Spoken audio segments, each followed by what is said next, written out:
Simulator game mode is the most rewarding way to play air battles in my opinion, and mouse joystick makes it a very accessible way to get started in flight sims without having to buy any gear. However, it can be hard to get started and the default settings suck, which can make it frustrating. In this video I want to share my settings and some tips and tricks to help new players get started, so hopefully more people can learn to enjoy this game mode as well.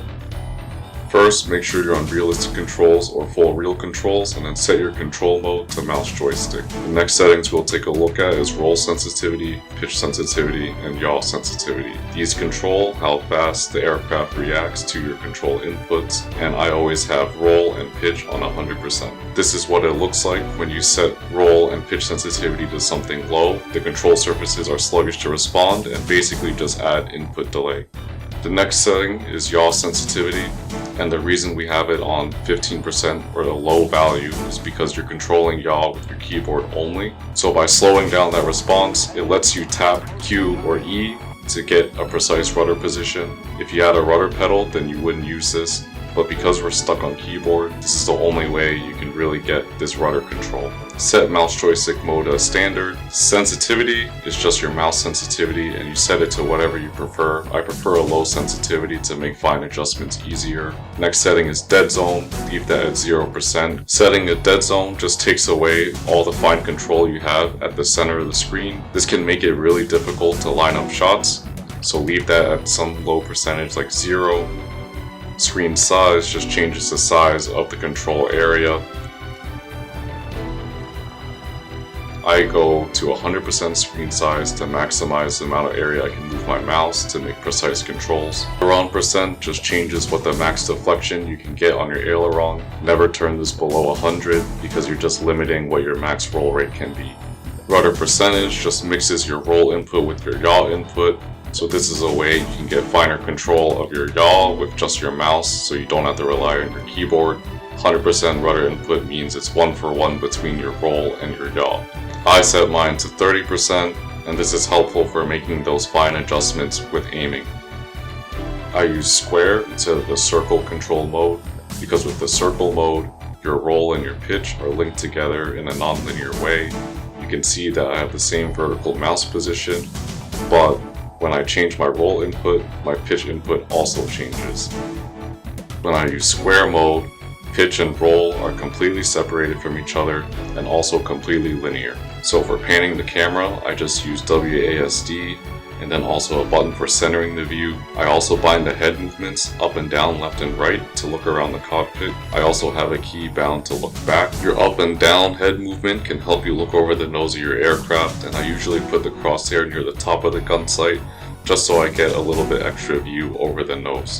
Head movement left and right can help you look around your headrest. On some aircraft, that can give you a major advantage in rearward visibility. Another small tweak you can try is going to your post-effect settings and changing your color correction and cockpit sharpness. This could help improve your visibility and make spotting slightly easier. Another important setting to turn off is sense of flight and camera shake. These settings just make it more difficult to fly and more difficult to aim.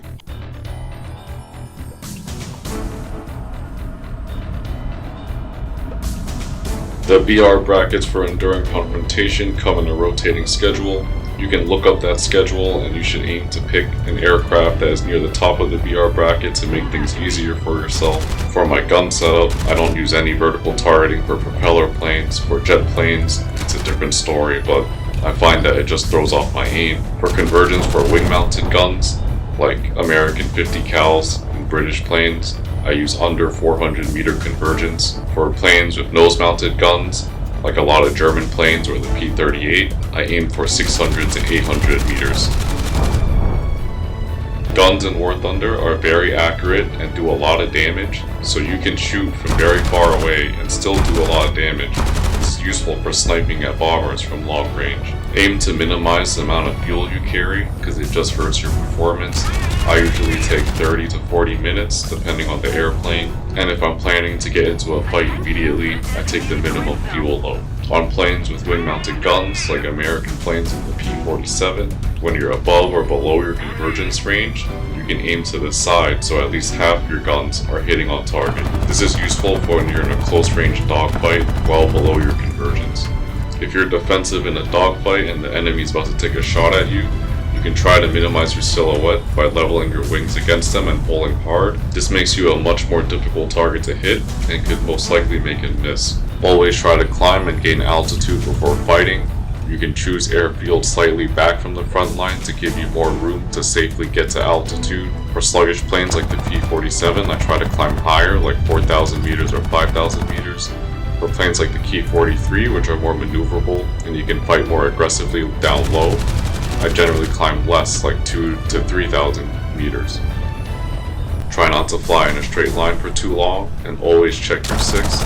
This is especially true when you're lining up a shot on someone, because usually that guy is calling for help and he could have a friend lining up right behind you. Head-ons are always coin flips, and you should only use them when you're desperate. If you have the advantage in the fight, you can try to avoid the head-on because you will win eventually. But if you're at a disadvantage and you're outnumbered, taking head-ons might be a 50-50, but it'll be your best odds in the end. And during confrontation, it's pretty common for people to call out their own positions, so everyone knows where the teammates are, and usually that's a cue that they want you to also call out your positions, so they know where you are. This just saves everyone time, so they're not chasing teammates. If your teammate is being chased, you can try shooting at long range. Even if you're gonna miss, just seeing the tracers and maybe even a lucky hit can scare them off and save your teammate's life, and then the following 2v1 will be a lot easier. If you're struggling to identify enemies or find them, you can use the map to help you. People usually congregate around objectives. You can also check against the kill feed to see what people are shooting at. You can tell by what AI targets they're hitting, like bombers or ground targets, where they could be depending on the objectives. Checking the scoreboard and knowing what planes your teammates are flying can also help you identify who's friend or foe easier.